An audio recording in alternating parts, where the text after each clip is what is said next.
Then there is the non-contacting or partially contacting technologies like imaging technologies, electroluminescence and infrared imaging, sometimes done and more done with drones.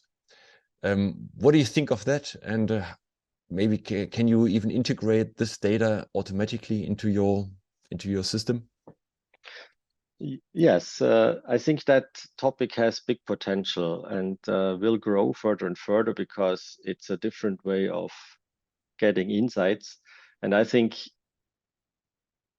it's not one or the other. It's when you can combine it, I think you can save money and time. So if you have current of a string and you have a picture of that string and you see how it is behaving with the module temperature or EL and so on, then you can draw fast conclusions. And how we can work on that topic is that people can access our data with APIs structured already, so you can overlay your picture information with the measurement overlay information and work out here some conclusions.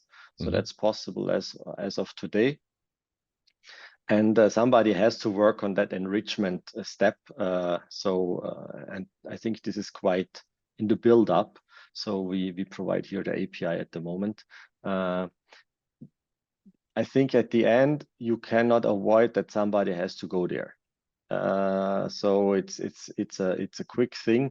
And if you have no monitoring, it helps you a lot, and also see that over time. But also that service is not for free. And it's just at the given point of time. How much, when you want to run that drone every week, okay, that the question is, what is the price for that? I have not seen here a business which is profitable. So they rather do it yearly and so on. And then you have to also be clear about the precondition. Is it cleaned? What is the angle of incidence and all that stuff? So it's very interesting. And I think the challenge is to overlap that with a real measurement, and then you have the right insight what you think you get.